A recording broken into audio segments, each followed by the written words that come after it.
Hello everyone, Matt Rowe here for the Zwift Power Up Cycling Podcast. Really looking forward to today's episode with Greg Henderson. How you doing, Hendy? Yeah, good mate. Yeah, it's going to be an exciting one, this one. We've got a bit of a legend on the show with us today, so really looking forward to kicking this one off. Absolutely. So Kev's at the Tour de France, so we tried to get Kev on, but as you can imagine, he's flat out at the tour. But as you say, we have got a guest, and he is a legend. All of our guests are legends, but today we have Geraint Thomas joining us. First off, Kev, at the tour, but he did send us a few words, which we'll share just to kind of summarise what he's up to at the minute. So we'll play that for you first. Here we go. Hi everyone, it's Kev Polton here, checking in from the Tour de France here in Brussels. Unfortunately, I couldn't make it to record with Greg and Matt today, so I wanted to check in and let you know what I'm doing at the Tour de France and what these last few days look like leading up to the Grand Depart. So we've been here for about 3 days now in Brussels, putting in touch the final preparations of the training. What these 3 days look like is it's actually quite light in terms of training. There's not a whole lot of volume there. Mainly we've done some 3-hour endurance rides. We did a 2-hour recovery ride yesterday, and the boys were allowed to have a coffee stop along the way there, which they thoroughly enjoyed. And today we're about to head out onto the time trial bikes to put the final touches on our TTT preparation for stage 2. It's important to get the TT bikes out before the race because it's something that the riders, they do train on the TT bikes during the year, but they have their training time trial bikes back at home. So it's good to get the bikes out, the mechanics check them over, make sure everything's in good working order, and also for the riders to do some high intensity work on the time trial bikes. So when there's some fatigue in the legs and in the mind as well, it's important that the riders are used to riding in the formation that they'll be riding in stage 2. For the riders, it's a lot of sitting around in some ways. They want to get the race started, but they have to fulfill a lot of media obligations, looking after sponsors as well. We're lucky enough that one of our sponsors is Alpecin, a shampoo company, and they even provide a mobile barber that comes to the team, and all the riders and staff get haircuts, something that happens behind the scenes. My role in the race, once the race gets underway, is I'll be doing the stage analysis before each stage and presenting that to the riders either in the team bus or at the hotel the night before. In this analysis, we look at things like race profile, obviously, any dangerous sections, things to look out for, crosswind sections, major climbs, where the feed zones will be. And then from a coaching perspective, I'll provide advice to the directors about the suitability of the parcours to the particular riders. Who should we be riding for that day? Looking at nutrition during the stage and definitely before the stage. In fact, nutrition is a big part of my role here. We look at calorie intake each day of the riders, and they all have individual plans to follow through breakfast, during the race, post racing, and at night time as well. So it's very important that the riders don't get behind in their nutrition, because in a race like the Tour de France, if they do get behind, the negative effects of that energy deficit are just compounded massively over the preceding days and weeks. You never get a chance to catch up and fill those glycogen stores. So nutrition is hugely important. For Team Katusha here at the Tour de France, our goals are GC with our Russian rider Ilna Zakharin, who just recently won a stage in the Tour of Italy. We also have our sprinter Jens Debusche. We're looking to hopefully snag a top 10 or a top 5 or hopefully win as well. But there's some good sprint competition here, so we'll do our best in that field. Other than that, we're here to be in the breakaways and look to jag a stage win in one of the transition stages that we get between the big mountains, where normally the group is allowed some freedom to get away, and there's a chance that the break can stay away for the win. So hopefully Katusha will be part of that. So that's me checking in from the Tour de France. Yeah, 1 day out from the big start, you can really feel the tension and the anticipation rising amongst the staff and the athletes. For a lot of staff, they really just want to get into the rhythm of the race, the early starts, the preparation of the morning, get the racing underway, move into the next hotel, and doing that day in and day out for the next 23 days. So hope you enjoy the Tour de France. I'm sure you'll enjoy the interview that Matt did with Geraint Thomas. Very insightful, and to have the reigning Tour de France champion on the podcast was fantastic to have. So enjoy the Tour de France and enjoy the podcast. Being head coach at the Tour for Kev with Katusha, he's obviously massively in demand. So he's got a big 3 weeks for Kev. So all the best to the Katusha team. Yeah, you can imagine the stress levels there, bro. Like, because not only as a coach, you're also you're playing almost half psychologist with the riders too. Oh, the legs aren't good. The legs are so and you have to be as the coach telling them what they want to hear. So he's going to, it's such a busy job, head coach. Yeah, good luck, Katusha. That's all you can say, isn't it? Absolutely, and it's just that massive, emotional roller coaster as the riders and the team has a good day and a bad day. You can imagine, even the coaches and the mechanics and the Swan Mules, they're all going to be on that massive emotional roller coaster. You win a stage, champagne with your dinner. Having a bad day and a couple of crashes and a bit of bad luck. You can imagine a very different vibe around the dinner tables. Yeah, it's really. I think sometimes even the athletes understand it more than support staff and directors and things like that, because as athletes we're trained to realise and to know that, okay, there are good days and bad days in racing. But yeah, I really noticed it with Lotto. It was like you could really feel the vibe of when we had a bad day as a team, not just an individual rider. There was really that down, that feeling, that lull, and it really does affect all the way through the staff. That's why I guess where you need characters and jokers, maybe people with good crack to kind of lift the spirits in the team. Invaluable, I guess. Absolutely. Yep. Yeah. All right. Well, obviously a big 3 weeks ahead for Kev, as we say, but probably not as much pressure and hype as there is around G.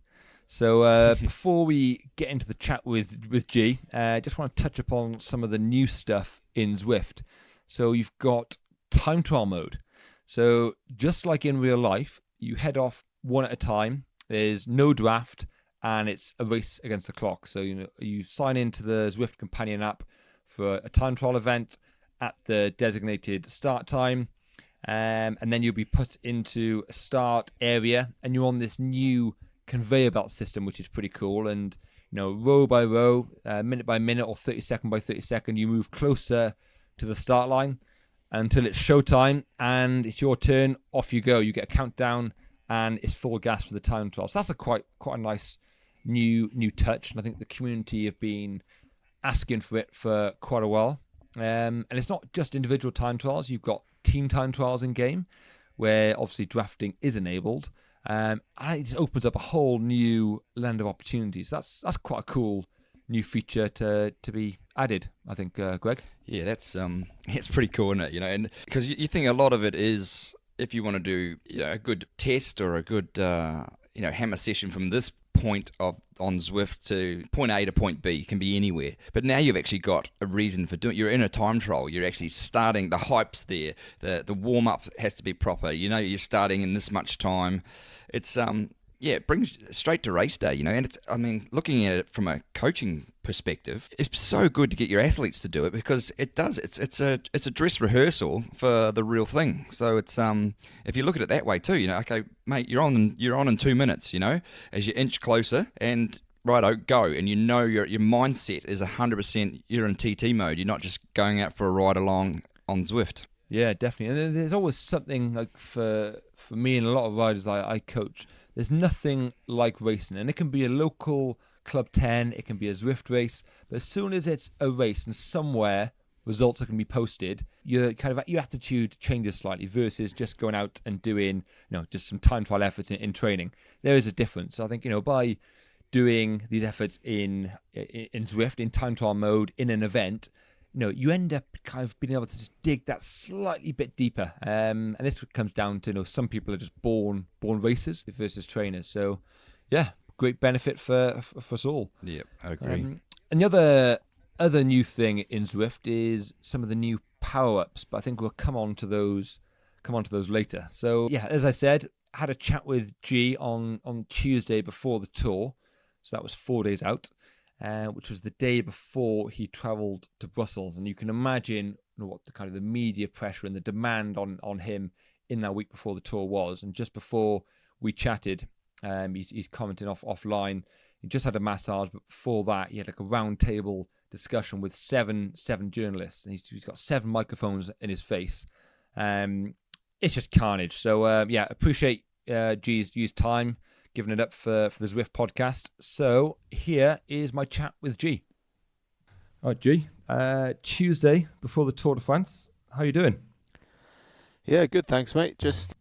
Since the weekend really started to back off and yeah, just resting up. So a lot of time to just think about how my legs feel, basically. And, you're trying to eat and fuel up and be ready for a big 3 weeks and chill out and not do a lot. But then you also feel a bit bloated and things as well because you're used to just riding your bike for 5-6 hours and being hungry all the time. But no, I'm good. I'm just looking forward to getting to Brussels now and get all the team presentation and rider briefing and press conference and all those stuff, which are just a bit of a pain in the ass, to be honest. Get all that done and then just get into the race.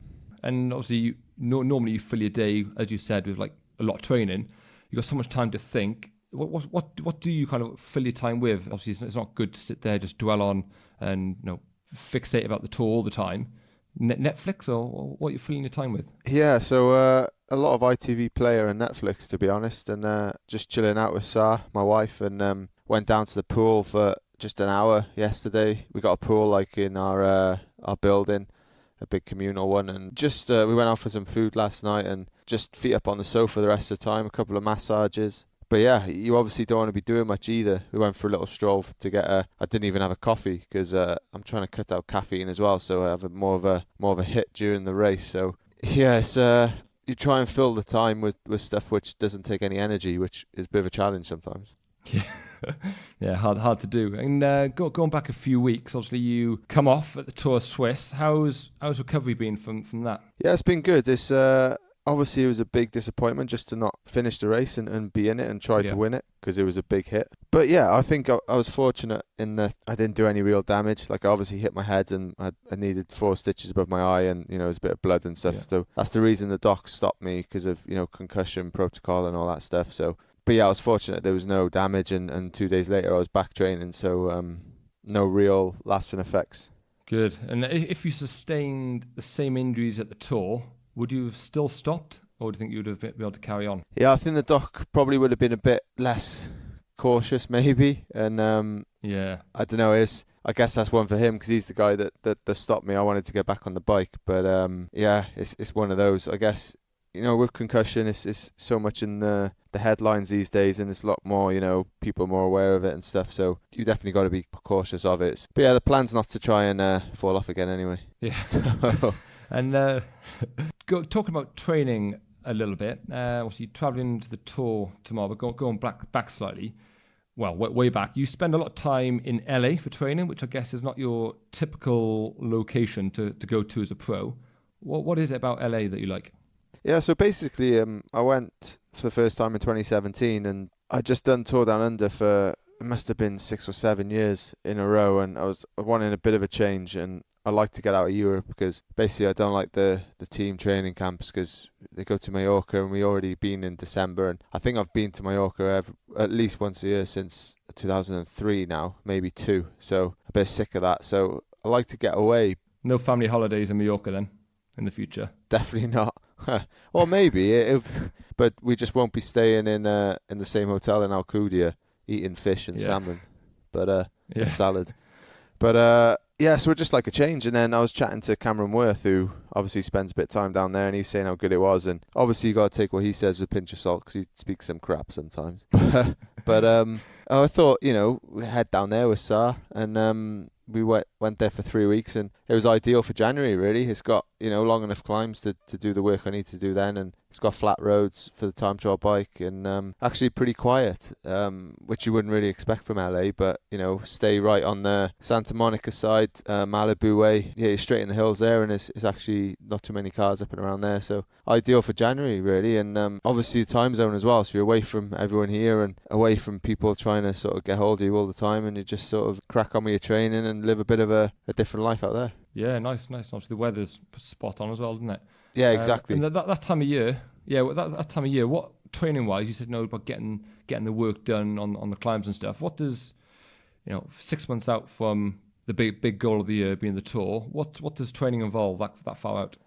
It's a lot of hours. So you're doing over 30 hours a week, and you may be a lot of sort of the steady state stuff, like low 300 watts on the TT bike, up to like 2 hours or whatever, and you do some zone 3 on the climbs, so only about 20-25 minutes, and some of the climbs there you can just about get that in, but it's not too much intensity. You might do a few few little sprints and stuff, but nothing like capacity style where like maximum you can go for like a minute, 2 minutes, 3 minutes. We do nothing of that. It's just more just getting that big base in, really. It's kind of like building a house, you're setting the foundations down November to January, and then you slowly sort of build in the intensity and the big sort of efforts around that. Do you kind of enjoy that type of stuff, or is it more the top end stuff that floats your boat? Because a lot of people think, you go out on a weekend ride and it gets a bit boring after 3 or 4 hours. Do you kind of sense that, or do you still love it, or is it just a job? I do enjoy it still, I think, because especially going out to LA, it's different roads, different environment, and that's what's good about it, because we spend a lot of time here in Monaco, November. We go to Mallorca for 10 days in December, a little bit of time at home at Christmas, LA in January. So I guess, for your average guy who just lives at home, it would be, it could get a bit tedious when you're doing 6 hours, most of the time over 3 months. But the different roads and environment, and obviously doing it in the nice weather, and definitely helps. And I enjoy that. And then, the intensity, that's maybe don't enjoy that quite as much. It's pretty hard going, really, but moving forward kind of through the season, you get to around the classics, talking about the classics, it's a big sacrifice for you not doing the classics. And does a part of you feel you could do well, maybe win Flanders and Roubaix, or are you happy sacrificing races? It was hard, but obviously winning the Tour last year kind of made those sacrifices worth it. But I still miss racing them. When I watch them, I still part of me is just like, oh man, I wish I was there, in the mix with Luke and Stannard and all the boys in the team, and because they're races that I grew up watching on TV and really enjoying and wanting to be a part of, and having had a little bit of success in them, you kind of in the back of my mind I definitely want to go back at some point and at least try to see what I can do there. Obviously when you have another goal like the Tour, you need to really sort of commit to that. But definitely there's still a part of you that's like, oh man, just because they are good. I rode Roubaix because of the cobbles in the Tour, and I got caught up in a crash after 100k and stopped at the first feed. So that's the thing with the classics as well. Like the Tour, you need a bit of luck, or just no bad luck. No bad luck. Yeah, exactly. And around the Tour and the classics are going on, what does your training and focus look like then? Because you spent a bit of time at altitude at some point, didn't you? Yeah. So generally, I'll have LA. I'll come back to Europe, do a couple of races, like Valencia or Algarve, something like that. Then maybe another camp in Tenerife, the first one, towards the end of February, and then Paris-Nice or Tirreno, and then generally you might have another Tenerife camp, and then you come back and there's sort of like a little block of racing where you either do Catalonia, Pays Basque, the Ardennes, or like Romandy, all those sort of races. Then you kind of do combination or some of them, and then you have a little break, go back to Tenerife for the third and final camp in May. That's by far the toughest and the longest, and then you come down from there. You have maybe some recons thrown in, and Dauphiné or Swiss, and then the Tour. So it's that sort of general pattern. So it's generally when the classics are going on, you kind of up at Tenerife, or you're somewhere putting the hours in. Yeah, somewhere away from all civilization, just focus, get the job done.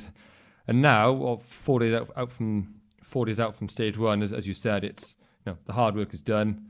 Plenty of chilling out, massages, and all that good stuff.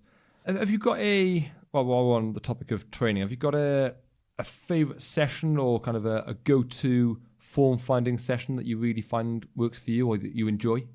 To be honest, it's always varied, but you kind of, whatever efforts you're doing, they're all kind of in a similar sort of ballpark. So if your numbers are similar to the best you've done before, then you're always sort of testing yourself and always looking at the numbers, I guess, when you got an effort, a couple of weeks out. But just like a long general ride, really, with the guys, and when you're not really doing any efforts, and you can just sort of enjoy riding your bike, and it's work, but at the same time, that's just enjoyable, and then you stop at a cafe and have a sparkling water. But and then I think just when the weather's nice and you're with your teammates who are your mates as well, that makes a big difference. I mean, that's what it's all about. I mean, spending that much time riding a bike, even for for all of us, it's a hobby. We do it because we enjoy it, and you get the most satisfaction about. It's that social element that's what it's all about, really, for amateur cyclists. So yeah, definitely. When I was in Barlow World, I was riding. Obviously, I still enjoyed riding my bike, but when you're riding next to some Italian who you can hardly speak to, and it's just not the same, is it? So no, exactly. Tour de France this year, then, G. time trialing, it's would you say it's a strength for you? The more TTKs, the better? Yeah, I think so. Looking at, the top guys there now, obviously Froome's not there and Dumoulin's not there, who are two strong TTers. The rest, you wouldn't say aren't on really a par with those two. So, it would be nice to have a few more TT kilometres for sure. But it is what it is. And but yeah, I think I'll just have to try and make the most of that stage as I can. But yeah, it's a long way to, if I can get to there in a good place, and that would be ideal. But yeah, that's stage 13 and a lot can happen before then. But yeah. Yeah, exactly. And how much time do you mentioned about it being in LA with the time trial bike, but how much time do you generally spend on your TT bike in training? Because obviously it's so specific, and as we're alluding to, you can't really afford not to be strong at time trials to win the Tour. Yeah, so I think because of my past, with riding Team Pursuit on the track, I've been used to putting out a lot of power in that position. So naturally I sort of have that, but you still need to work at it for sure to maintain it so you don't lose it. And I don't know, on average maybe at least once a week, I guess, you try and get out on it. Like in Tenerife, we take a time trial bikes up there as well, and we do a couple of efforts on them, but then sometimes just at the end of a long ride we'll jump on it for the final hour or something. So yeah, definitely try and get on it on average once or twice a week, I guess. Sweet, man. And what would you say has changed for you after winning the Tour? So what in life has changed, or has it changed? I mean, I see you've got your own line of ale out now. I think it's Brains is you got your save that for August. Yeah, G beer it's called. You should get down your Brains pub and check it out. But yeah, it's I don't know. It kind of it's changed. Not a lot's changed at home, like with my mates and my family and stuff. That's just as it was. But it's more, I guess, people recognizing me and stuff. Mainly, like, you see the difference, like in America. People recognizing me, which is weird. Because it's not really a big cycling nation. You kind of, without sounding big-headed, but in Cardiff, when you're walking in city centre, you kind of expect a few people to sort of like recognise you. But yeah, it's more when you're in France and stuff. And then I think the other thing is like the whole just sort of media and, everyone wants a bit of you. And, or a lot of charities want you to do something, or, random people that you went to school with are contacting you for stuff. And so I think that's probably the biggest change. It's just more... just being wanted more, just more in demand maybe, I guess. But that's fine. I've got a good group of people around me anyway to sort of help filter that for a start, and then help me just deal with it all. Cool. So somehow I've snuck through the filter, G. I've managed to infiltrate. Yeah, I don't know how that happened really. I wasn't even drinking when I agreed to this. Good man. And just your highlight, G, from just touched upon last year, the Tour last year. What would you? Because other than kind of winning the overall and being stood on the podium in Paris, throughout the journey of the 3 weeks of the Tour, was there a highlight moment that kind of sticks with you? Any special moment? Yeah, I think winning on Alpe d'Huez, the first win for sure was special, but then doing it the very next day in the yellow jersey was just insane, really. And like I said, I've always been a fan. That's why I started riding, really. And when you just remember seeing the Tour finishing on Alpe d'Huez and stuff, and it's probably, I don't know, it's in the top 3 of the most iconic stages in the Tour, with Champs-Élysées, Ventoux, Alpe d'Huez is, right up there amongst that. So it's just incredible, really, to have that win. Yeah, for sure. Have you got that photo? That must be printed out somewhere in your house. The one of me going across the line? Yeah, in the yellow jersey, yeah, from on Alpe d'Huez. Yeah, so, it's on the front of my book. I've got a book out as well, which you obviously must have read. Oh, absolutely, mate. Twice. So, yeah, so obviously I see it quite a lot actually now because of that. And but also there's a picture halfway up that Scott Mitchell took, who he used to be a photographer from our team. But yeah, so that was a pretty cool picture, and that's in the book as well actually. But he sent me an original of that as well, which is cool. So that's back at home in Cardiff. Happy days. Have you got a favourite course or route on Zwift that you like? I think, since winning that stage, I think Alpe Zwift has got to be right up there. Just reminisce a bit. But it's just a bit demoralising when you're doing it in November and you're just like, oh man, I feel like a quarter of the guy that I was back in July when I went up there. But yeah, yeah. But yeah, I'd say that one. Mate, I thought it might be the case. That kind of unsurprising. And just stepping back a bit into your career, G. You won Olympic golds in Beijing and London, the team pursuit. And that's kind of less than 4 minutes of effort compared to the tour, which is across 3 weeks, obviously hugely different events. What are the main differences, I guess, in lifestyle and approaches to training between the two? I mean, one, based in Manchester versus Monaco, gym and power to weight. I mean, what were the main standout changes between or the differences between the two phases in your career? I think the biggest by far is the power to weight. Obviously on the track it's not really an issue as long as you have the power, and as long as you're not like fat, but you can be carrying a few extra kilos quite easily and still go just as quick, whereas on the road it's all about power to weight. Like for the tour, you don't want to be carrying anything extra, and you want to be super efficient and be able to even when it comes to riding at 300 watts, you don't want to be eating into your reserves too much there. You want to be quite efficient riding at that power and that speed, and and I think just the track is just a lot more intense, and you scrutinize every effort like to hundredths of a second, and you're in the track, you're in the velodrome like 4 times a week, and it's just really it feels a lot more intense. And especially when it comes to the race as well, like Team Pursuit final in London, it doesn't get any more intense than that. The expectation, the pressure, and just waiting to get up on the line, and everyone just being like, oh yeah, Team Pursuit boys, yeah, that's a gold, we can put that on the medal table already type thing. And so yeah, that was a big difference to preparing for the tour. Obviously this year is a lot different to last year, where everyone's sort of talking me up now after winning last year, but it's over 3 weeks, and a little mistake or a little sort of hiccup along the way, you can still turn it around. Whereas in the Team Pursuit, it's over 3 minutes and 50 odd seconds, so even quicker these days. So you can't really afford that. So quite big differences there. And but discipline wise, you still have to be obviously disciplined and on it and stuff, but it's just in slightly different ways. Like on the track, you can still enjoy it, a coffee and a cake, whereas now, well, like I said, it's not even coffee, is it? It's just sparkling water. So rock and roll. Is that legit? On a coffee stop, you wouldn't have a big flat white with extra full fat milk. You stay off the full fat milk and the milky drinks in the calf.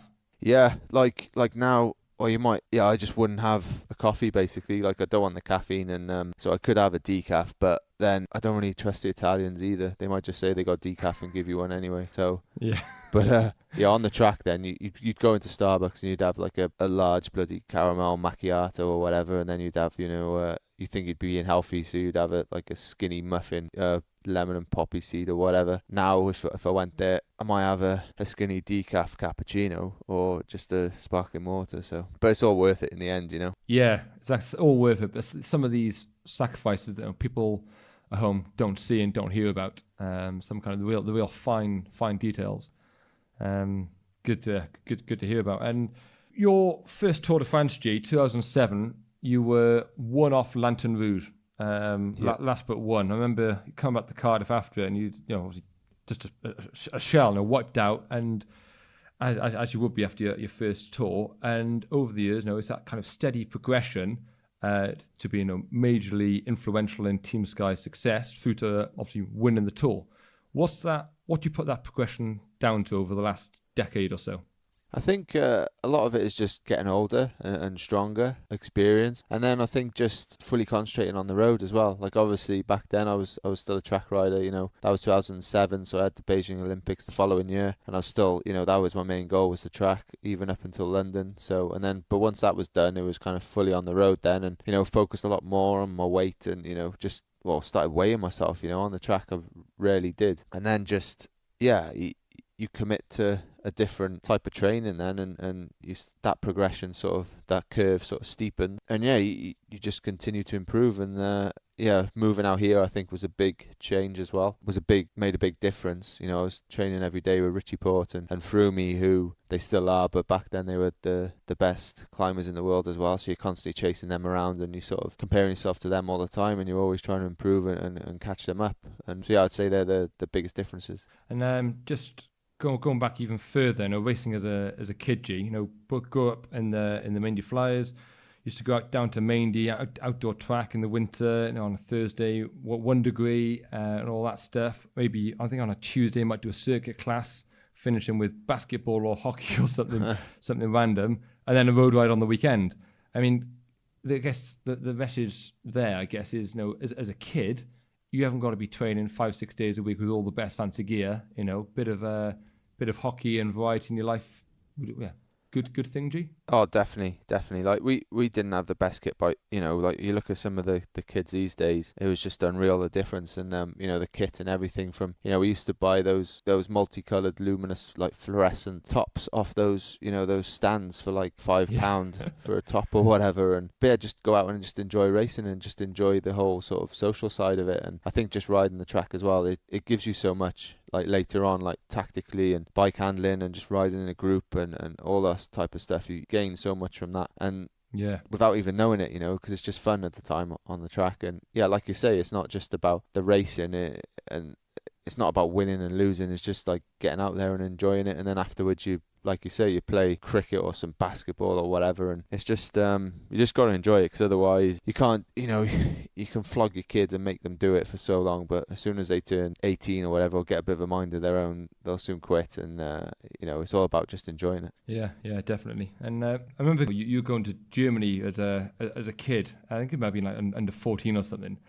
it was just like, oh man, like G's going abroad to race against foreign kids, and it was just like this really crazy thing. I think you were under 14 doing like an under 16 race in Germany. I can't remember what the race was called. Yeah, it was in Berlin. I remember getting the letter from I think it was English schools though, so a bit controversial because they gave me a top with an English flag on. But yeah, I know that wasn't a good day. But I was just like, that opened my eyes, because obviously in under 14 level I was pretty decent in the UK, and would win some races and stuff. But I don't think we moved to out the back half of the peloton. It was just a massive field. We'd never raced anything like that before, and that definitely opened my eyes. Yeah, definitely. Legend. Cool. And G, got to ask it, your favourite Zwift course?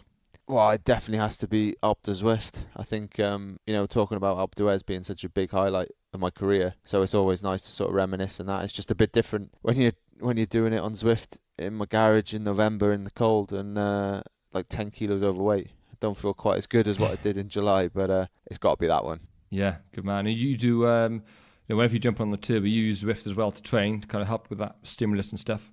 Yeah, definitely, because I've done a lot of turbo, from my track days, and I hate the thing. So it's nice to just, have something to look at and a few people to sort of get that competitiveness out of you. Because even if I go on it and I'm doing an easy ride, I end up going a bit too hard. So maybe my coach isn't too much of a fan of me using it all the time, but it certainly makes it a lot easier.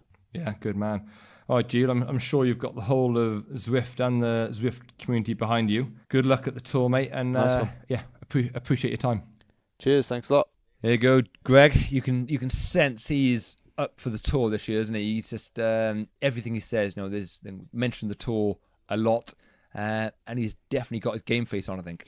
It's everything for the tour, and obviously, I wonder how much comes into play the last couple of years. It's never been about winning the tour. It's always been in support of Froome. So, and then all of a sudden he wins it. It's like, now, how much of a mental focus, how much of a mental shift is that? Is now it's like his brain is, I'm going to win the tour. It's not, I'm in support of someone. So what a massive change there. Yeah, no, definitely. And if you look back over his career, he's been at the top of his game for so many years. It's quite scary thinking that he probably hasn't got that many years left. And he might have 4 or 5 years, but that's frightening. Having kind of been around him when he started his career. But going back towards the start of his career, he's so many times has he been the dedicated domestic in all sorts of races. So I think it's quality just to see him getting a lot of personal success in the tour.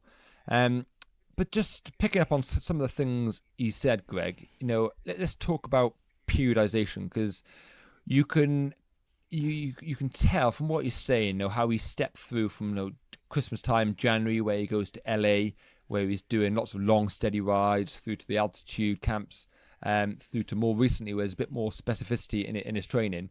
That's a great example of periodization, all building up to one event, the tour. That's the key right there. That last sentence was building up to one event and the tour, and that's the privilege he gets being the rider that he is. It's like, as a professional back in the day, you had to be good from January all the way through to October. That was my job, was to be there at the finishes, and I couldn't just say, right, I'm only preparing for the tour. So yes, you periodize to some degree. However, you have to actually, like I said, front up January be in front of Andre Greipel at 500 meters to go. With G, he deserves that time, that ability to periodize, and they just do it perfectly, just a perfect example of periodization. And I mean, let's also talk about, you spoke of his career and his vast, what's the word? Like, he was multifaceted.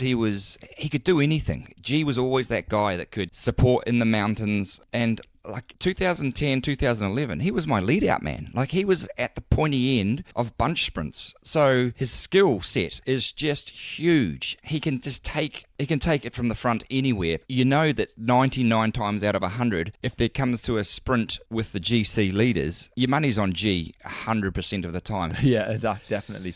Yeah, no, 100%. I mean, look at the Tour last year. He kept gaining seconds on those mountaintop stages, up d'Huez. He was nicking seconds just from his sprint. I mean, he'd open up and he'd unbelievable, that kind of explosive turn of speed he's got, which comes from his track days. He's pulling seconds.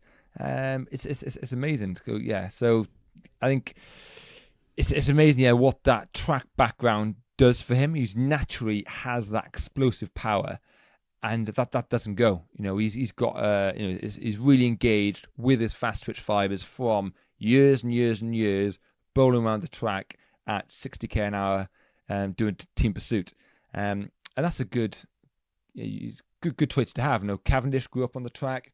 Ben Swift. These are just some of the British riders.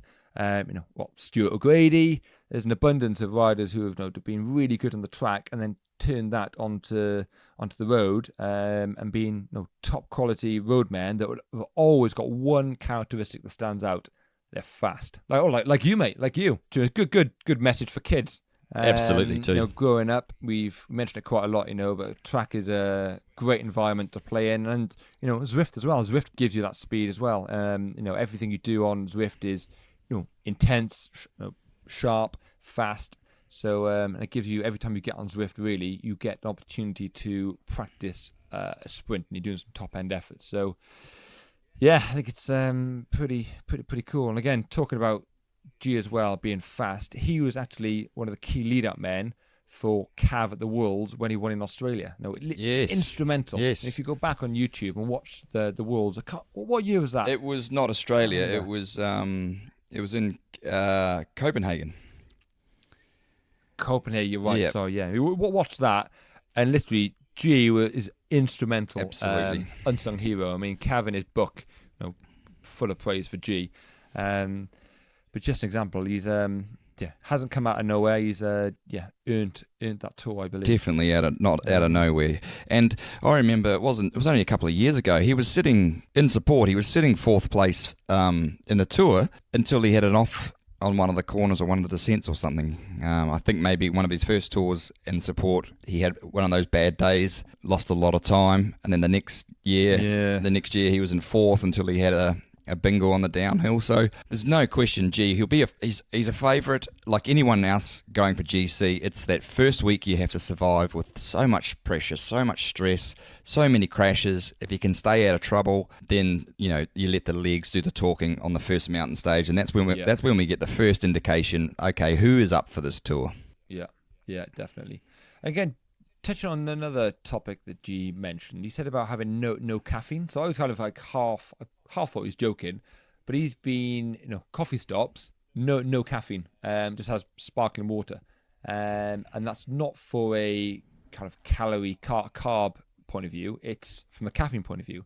Have you tried that kind of backing off caffeine for a period to increase its effects for a specific event? Is that something you tried, Greg? Absolutely. It's interesting. I was like almost blown away by this because when we're talking 15 years ago, it was absolutely, I tried it, back off the caffeine so you get more of a stimulation effect from it. And yeah, I think 100% cognitively, like in your brain, you do feel like you get more of a kick. But then I read the next study, it was out maybe a couple of years later, was caffeine, okay, yes, the mental effect is diminished. However, physiologically, it still works as a vasodilator. It still increases your heart rate. So those characteristics, those traits that caffeine give you doesn't vary. It's only the psychological. So as soon as I read that, I was straight back on the caffeine. There was no way I was having another day off. It was like, well, I don't have to go through this, So it's really interesting. So maybe there's something new out that I don't know about, which is very possible, that they've done more studies and maybe they have found, because you have to think Sky don't do things for no reason or on hearsay. They're cutting edge, they're top of the line. There's every chance that there's something else out now that says, but there also could be the fact, mate, there also could just be the simple fact that he does get a really good lift from it psychologically, and after 3 weeks, you really do need that lift in the last week, and if you have a cup of coffee, if you've been downing 3 or 4 a day all the way through, you take the caffeine and it's not going to have any effects, but whereas if you haven't been downing a coffee and you need that physiological benefit, but also the mental lift, because you imagine the Tour de France, the pressure, the stress, you're in a winning situation. Absolutely, you want a mental lift, and caffeine's just the perfect thing for it. Awesome. So, Zwift session review. Now, because we've obviously spoke to G and he gives a lot of insight into what he does and what kind of makes him tick, I thought we'd just talk about G's favourite session, which, surprisingly or unsurprisingly, is not that complex a session. It's just a general 6-hour ride with the boys. What G kind of liked, and some kind of long, steady effort. So nothing too structured. Yeah, but I know exactly why he likes that, because it's absolute no stress day. You just go out, you enjoy riding your bike with your mates. That's why he loves that session. It's like you said, no structure. It's in a base phase, it's in his building phase, or it can just be absolute endurance maintenance. It could be at altitude. But the thing is, the mental pressure is off. You're not having to stick to certain wattage numbers. You're not looking at your SRM the whole time.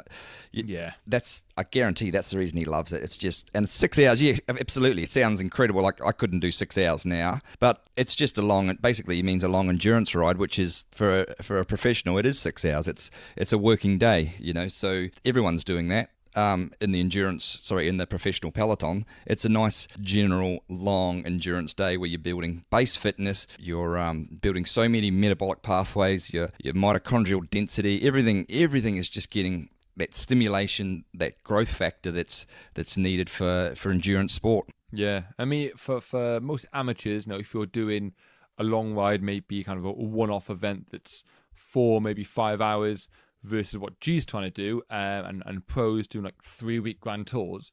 So for amateurs, we often talk about being smart with your training and doing sweet spot efforts to try and build that aerobic base. Yes.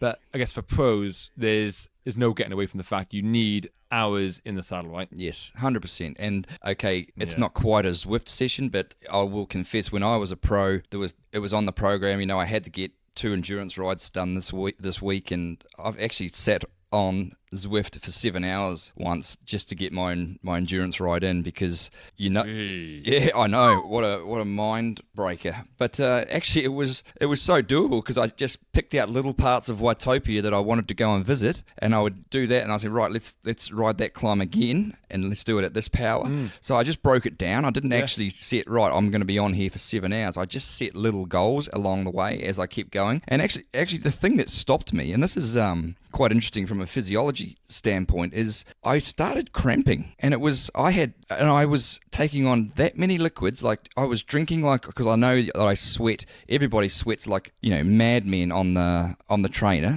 So I had the fans. I was hydrating like I was racing, and yet it was still the determining factor of when I stopped, was to the point my legs, I was so dehydrated still. So I wonder what the remedy to that is, because I literally could not take on any more fluids. I felt like I was saturated in that area, but I just couldn't take on any more fluids. So it was really interesting for me, even though, it doesn't sound that interesting to ride for 7 hours, but, to go back to the point, his favourite session, 6 hours, it's an absolute, just a mind release. I guarantee it. Yeah, absolutely. I was chatting to Steve Cummins, actually, and he's saying he loves Zwift and loves doing long rides on Zwift, because rather than going out, so he lives in Croata in Italy, and rather than going out and doing 5-hour ride and then stopping in a cafe somewhere for quick coffee, he can do 3 hours on Zwift, get off and have a coffee, and have his coffee stop, with his family. Yes. And then get back on, do 2 hours. I thought that was super cool. Yep, absolutely. I remember him saying that too. He would do his ride down there and then coffee stops with family. Yeah, amazing. Good use of Zwift. And finally, touching on G, he mentioned his favourite Zwift course being Alpe the Zwift. I guess hardly surprising in a way. Yeah, that's beautiful, isn't it? It's back to his stage win, again touching on every point that we've talked about with G, but his background there where he took the sprint, he rode it from the front, and when he launched, like you said, he put seconds into them. He's getting little time bonuses here. He won on the iconic Alpe d'Huez, and now with his track background or his sprinting prowess, his lead out ability, he's grabbing seconds everywhere. So yeah, it's fantastic that's his favourite Zwift course, isn't it? Because he's the best on it. Yeah. Exactly. And I know for a fact that G is using Zwift for all his turbo sessions. You may not see him on there, but he is on Zwift for his turbo sessions. So keep an eye out. That'd be pretty cool, wouldn't it, to ride with a Tour de France champion? Do you reckon you'd ride with him for very long? I think we'd be dropped pretty quickly. Yeah, no, probably not. No, probably not. Although, as you well know, whenever you ride with a pro, it's what's impressive and it's when they do their efforts, isn't it? A general steady ride, you can kind of sit in the wheels and get around okay. 100%. It's just when they do their top end stuff, it's like wow, I'm gonna do some kind of a capacity effort or some EPDs or something. Wow, that's the impressive stuff. I also remember I used to be able to replicate those things. Used to be able to do it after 4 or 5 hours. You could do the same or close to the same power as what you were doing in the first hour, and that's the real difference there. Where you see a lot of good fatigue resistance. That's what it is. A lot of good pros, they can at the domestic level, and their next goal is World Tour. That's the big difference. Okay, everyone can pump out a good 20-minute test, but can you do that 20-minute test after 4 hours of racing? That's the key. Yeah, absolutely. And that kind of transpires right down to entry-level cycling. That difference is kind of exacerbated even more. It's you kind of find amateur riders, the fastest part of their races and where they're producing the most power is right at the start, and they just tail off and they're trying to do a sprint at the end. Treading water, they just haven't got that ability to produce power when they're tired, and a lot of that comes down to they can't put the training in because of other stuff in their life, whereas obviously the pros and the high level rider can.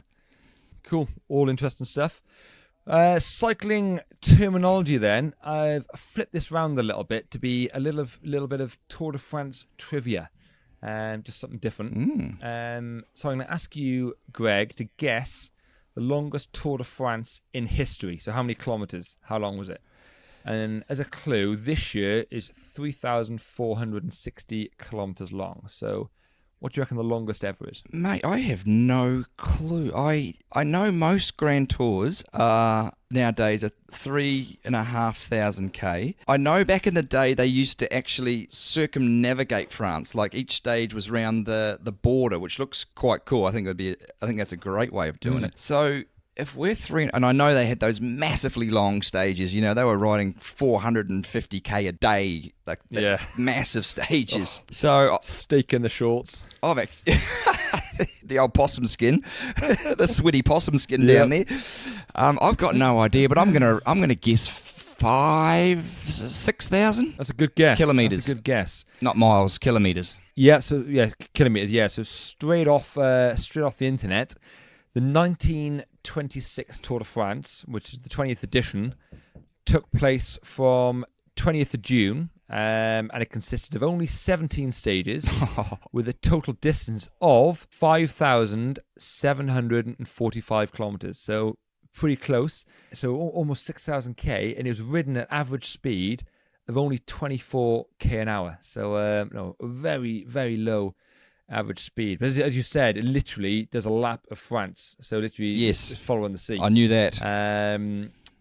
It's pretty cool. So the Tour de France, literally a lap of France. It's obviously very different to the style of the Tour de France now, where it kind of tops and changes. You've got transfers and all sorts going on. Oh, Matt, did you say a lap of France, did you? Oh, interesting. Where did you learn that terminology? Yeah. listen here, people. Exactly, yeah. Cheers, Doctor. Yeah.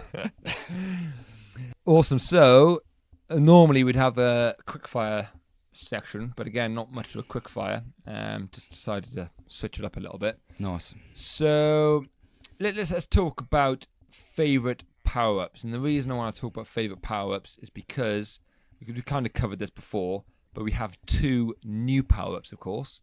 So we've got the feather, aero, and the truck, which are kind of our long-standing power-ups, and the kind of XP, the point increase, but we'll ignore that for a second.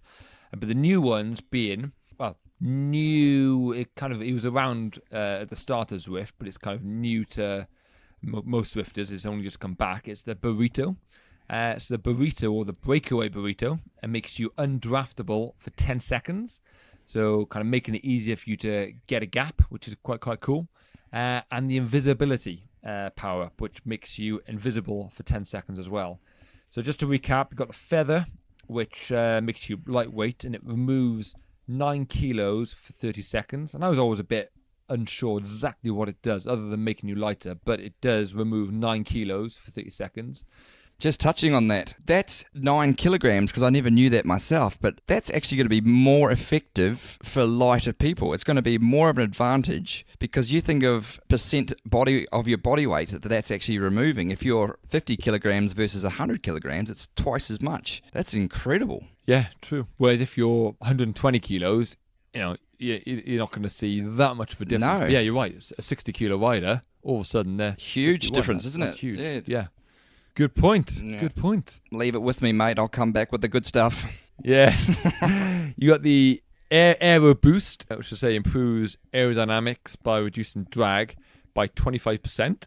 And that's for 15 seconds. Obviously was 30 seconds, but that's been reduced down to 15 seconds more recently. So kind of a bit more of a leveler. And the draft power, which is the truck. Now this only works, of course, when you're drafting. And it doubles the effect of drafting for 30 seconds. So best used when traveling fast, downhill or just fast on the flat. So yeah, what would you, obviously 2 new power-ups, 3 classic power-ups. What's your favourite power-up there, Greg? I'm not sure if you've had a chance to use the burrito or the invisibility yet, but in theory, what would you go for? Got one question about the invisibility for you, Matt. Now tell me, when you click this famous power-up, the invisibility, the Hogwarts invisibility cloak, can you still see on the side of your screen watts per kilogram by the person, or does that disappear as well? Fantastic question. And luckily I was watching the Zwift Classics, the opening round, the women's round last week. Someone asked that question and Zwift popped up and answered it. So yeah, the answer is you can still see the numbers on the right hand side. So yeah, of course it does make you invisible, but to the more astute Zwifter, if you're paying attention to those numbers on the right hand side, you can still see. There are signs. So it's kind of a semi-invisible. I still call it invisible because I think you'd have to be pretty on it to notice those numbers. But yeah, it doesn't cover those. There is a way I think they could improve that a little bit. Is what catches my eye always on those numbers is when they turn red. That's what actually flashes out and grabs you. That's when you take more of a notice. So maybe if they just took away the red colour, just kept it the same colour, you wouldn't pay as much attention. And okay, yes, it's still showing the watts per kilogram, but it's not flashing up in red, so you don't look across to the side. Yeah, I wonder if they could change something like that. But who knows? I mean, let's see how the invisibility plays out. Let's see if everyone loves it. They're going to get obviously a lot of feedback over it, so it's probably perfect exactly the way it is. Yeah, no doubt. And Tanya Erath, the Zwift Academy winner 2017, she used the invisibility power perfectly during the opening round of the Zwift Classics. So before the intermediate sprints, she used the invisibility power up, went invisible, launched her sprint early, and then 10 seconds later, when the power up ran out, Shorty had a good gap and was already at full speed, already pulling away. So absolute textbook use of the cloak, I'm going to call it, the invisibility power of the cloak. But as you said, doesn't hide the data on the right hand side, but certainly a cool power up. It's only 10 seconds. Yeah, it's interesting. I think for me, I'm going to stick with my favourite. I like the Aero Boost. Just I think that's for kind of performance gains. That is the go-to. But certainly a load of new gamification added to Zwift with the burrito and the invisibility. So yeah, it's exciting stuff. The burrito will be about the old bean burrito, won't it? You know, you can't sit on me because I'm doing bean burrito pop-offs. 100% it'll be something to do with that. You know what I mean? Like, don't sit on me, buddy. Yeah. Wrong wheel to be following. Wrong wheel, mate. I had a bean burrito. Don't follow me. Quality. Before we go on to the Q&A, just a shout out to the Zwift Classics that are going on at the minute. So the women's and men's, there's races for each. The women kicked off last week, followed by the men this week. Obviously, depending on when you listen to this podcast, those dates may be out of date.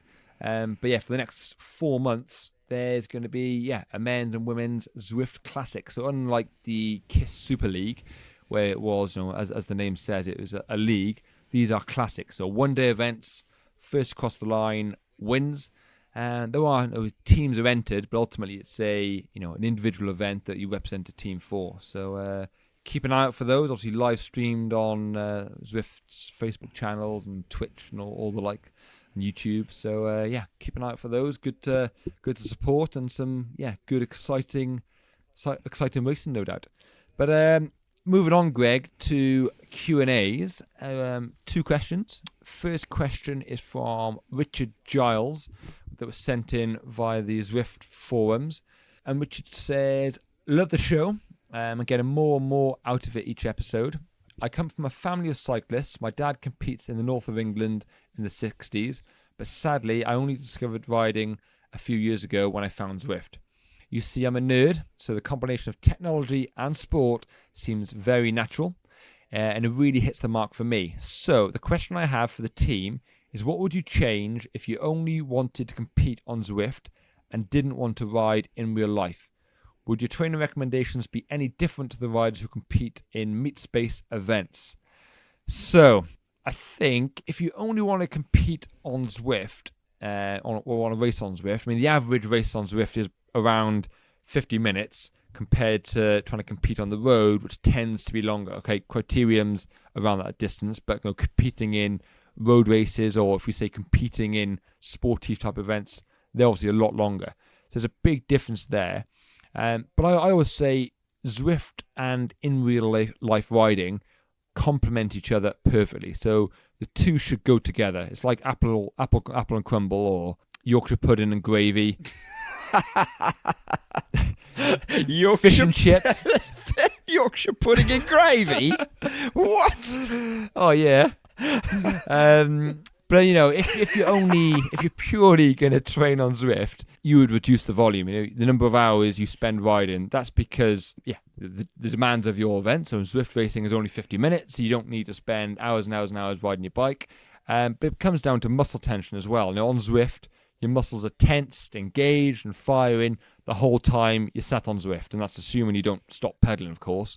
Compared to the road, where you're getting so many micro rests here and there. So you can reduce the volume for the same training stress, or you could increase the volume for a greater training stress. So I'm not advising on which approach you would take, Richard, as I don't know your situation, the specifics. But, looking at an example, looking at the potential Ride London or L'Etape training plans on Zwift, there's plenty of long free ride sections to support your endurance over those long distance in real life events, versus, say, the Quick Crusher plan, which is more akin to Zwift racing, which has a far greater percentage of time spent in those riding top end, those kind of anaerobic zones. So riding in zone 5, 6, and doing max effort sprints and stuff. So there's a couple of differences.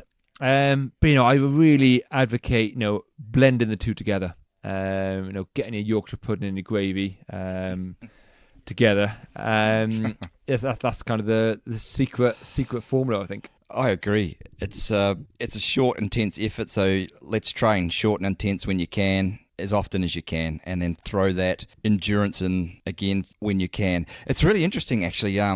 If you look at it from a substrate point of view, your fuel partitioning, you would only burn predominantly, sorry, I can't say only because you burn every substrate as you live. However, saying that, carbohydrate is your number one source of energy there in these events, in these rides on Zwift, because they're so much more intense than if you were to, say, do an endurance ride. So again, diet-wise, fuel up with carbohydrates. And another thing I wanted to touch on there is, because they're only 50 minutes to an hour, these races or these even these training sessions that you do, hydration, as much as we talk about hydration and how important it is on Zwift, the latest study I've just read was about marathon runners, the top end, elite level. And the top marathon runners that won the event, like your worldly ones, say you take the New York Marathon, you take the Melbourne Marathon, all the ones around the world, the winners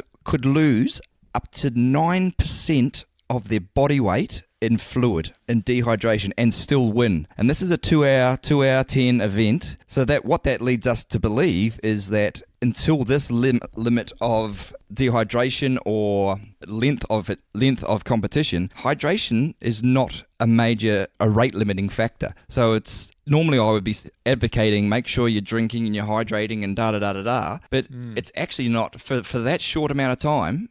Hydration is the least of your worries. It's the fuel, it's the substrate that you're burning, it's the carbohydrates that you're just chewing through those at the high intensity.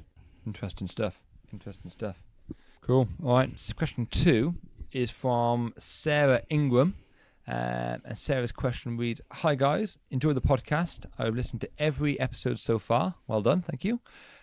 You've mentioned a few times about keeping in touch with your fast twitch fibers all year round.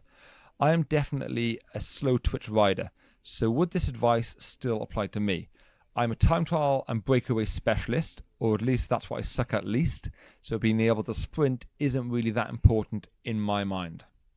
Ooh, this is a perfect question, because I'll go from a real life perspective. Marco Pinotti, who was a teammate of mine for many years, he was exactly the same, time trialist, breakaway, couldn't sprint his way out of sight on a dark night. However, he would always, but it's not very often you come to the line alone. It's always someone who can manage to climb with you, bridge across to you. So the amount of times that you actually come to the line solo is very, very small. The amount of times you come to the line with maybe 4, 5 or 6 riders in a very small breakaway, a way greater percentage of time. And if you can't sprint and you've not touched on your fast twitch fibers, you're going to get 5th out of 5. You're going to get 6th out of 6. And Marco Pinotti was exactly the same. He says, I don't need to, this was his old belief, the old Italian way, I don't need to sprint. I come to the line solo, or I come in a small group, it's no problem. And then they made him train. This is in T-Mobile or HTC. I'm not sure what team it was, but they made him do sprint training. And the massive gains that he got from sprint training, it was like 200 watts. Now, you try and put 200 watts on the end of Andre Greipel, or Cavendish or the top sprinters, they're never going to get 200 watts just like that. But if you don't train it and then you open up those pathways, those neurological pathways, because that's what it is, that's the gain they're getting, is that firing pattern from their brain to their legs and return. It's a coordination thing, it's a muscle pattern firing, and that's what you're gaining. If you don't sprint and you start doing sprint training, I guarantee you'll get a massive increase in peak power. You'll get your coordination absolutely correct, and then when you do come in a breakaway to the line with 5 or 6 other people, you won't be getting 5th or 6th. You'll be confident in your sprint. You'll know that you can take off at 200. You'll know what gear to be in. All these things that have to go through your mind. There's no use starting a group sprint in your 53.11 when you slow it down to 30 k's an hour. But you must practice this. Okay, I have to start in my 16, accelerate, tap the gear twice. It drops me to my 14, accelerate, tap the gear one more time, and my 13. See, all these things you have to play out in your mind. You have to have them already done in training, so you know and you're confident that when it comes to a race situation, you've been there, done that, and this is how I do my last 200 meters of a sprint. So to summarize all that, mate, absolutely touch on your fast twitch. Absolutely once a week do some kind of sprint capacity session. It's a neurological pathway that you're opening or keeping open, and it's a metabolic pathway also. It enables you to burn carbohydrates more efficiently also, working at that very, very high top end. It's just a plethora, a menagerie of good stuff for the metabolic and neurologic pathways. Yeah, and again, by engaging those fast twitch fibers, we don't necessarily mean going out and doing 15, 20 second max effort sprints. It's, capacity efforts and that type of stuff. And you're looking at, taking Geraint as an example, his goal being Tour de France. He needs to be super efficient over a super long period of time for 3 weeks. And now he's got a lot of that inbuilt top end speed by, because he's been firing his fast twitch fibers, day in, day out, twice a day, split days, earlier in his career as a track rider. But even now, he'll still be maintaining his fast twitch fibers. And you mentioned in January time he goes to LA. That isn't time in LA just doing 5-6 hour rides every day steady. He mentioned jumping on his time trial bike for an hour at the end of days, and he'll be doing efforts all the time. So those theories, as you said, Greg, translating those to us as amateur cyclists, even if you don't want to be a sprinter, a competitive sprinter, just for being an all-round, more rounded cyclist who can climb hills faster or easier, have a bit more of a kick, a bit more of a surge. Doing some top-end work 12 months of the year has a place in it. And that doesn't mean, as I say, doing 15, 20-second sprints. It can be, doing capacity efforts and, some time trial efforts, anything that really gets your fast twitch fibers firing. Yeah, and having said that, the 15-second sprints do hold a place as well. There's definitely times when they are important, but absolutely the key, the take home here is absolutely keep touching on that at least once a week. No matter what block you're in, if you're in an endurance block, a strength block, or just riding, whatever your training plans are, it's definitely important to touch on. And I just read a study just recently, Matt. It's a really interesting one. I posted it on Twitter actually, because I've always wondered this myself. What would you do, mate? What's better training, a split day or one long day? What do you think would be the best for, let's just say, endurance capacity? What would you say would be the best, a split day or one long day? I would say historically, people would say one long day. Now I'm a massive advocate of split days just because you can get more work done. And, I think it's important not to forget the psychological side of things. For a lot of people, G obviously said he loves it, going out for super long rides. But for me, that can be, and a lot of riders I coach, that can be a massive hurdle and obstacle. So I'd probably opt for split days. Yes, well, so I've always wondered what was the best for me physically, and the latest studies now is the split day will give your mitochondria, which is your powerhouse cell. It's the energy. It's where you get all your energy from to produce ATP. ATP is our energy. So split days makes your mitochondria more efficient. So meaning you spit out more ATPs for amount of given fuel. However, the longer days, that is for mitochondria biogenesis, which is basically making more mitochondria in the muscle cell. So do you want a more efficient mitochondria, so with less mitochondria but they're more efficient, they spit out more energy, or do you want more mitochondria in the muscle cell that spit out less energy? So I think the text net it's the same. Net's the same. However, if you start from a blank canvas, this is what the study was getting at. Historically we can't start from a blank canvas. No one can. But imagine a blank canvas. You would start with the long endurance rides and then move. So you're building up massive density of these mitochondria, and then you would move to split days to make all those mitochondria that you have, you make them efficient, and then you become the super racer like Geraint Thomas. Interesting, eh? Interesting. Yeah, very, very interesting. And, overlaying the psychological side of things on top, I guess the takeaway is, I guess, bit of both, and doing some super long rides and some split days is probably the best way forward. But ultimately, if you're getting the work done, then do what you can, get your head around. But it's nice to see that we've always advocated, like, do a bit of this, do a bit of that, but there's actually a scientific principle behind it, and that's the reason is do you know what I mean? Like, your coach will prescribe a long endurance day, the coach will prescribe a split day, but there is actually scientific evidence behind why we prescribe that, and it's really interesting to. And I'll be honest, I've always wondered exactly what. I knew that's what you do, and it's historically people have done it because it makes athletes better athletes, but why exactly did we do it? And now to have this actual scientific data behind it, it's really great reasoning. Yeah, absolutely. Awesome. All right, Greg, good to chat, fella. Yeah, mate. Keep an eye on the Tour de France, and I'll see you on the next podcast, my friend. Looking forward to it, and good luck to G. Let's hope that thanks for joining us, mate, and I'm sure he'll be listening to this probably in the last week for a bit of inspiration in the old Tour de France there. He'll just need to listen to Matt and Hendy. Oh, yeah. Oh, yeah. All right, fella. Right, mate. Right on. Right on.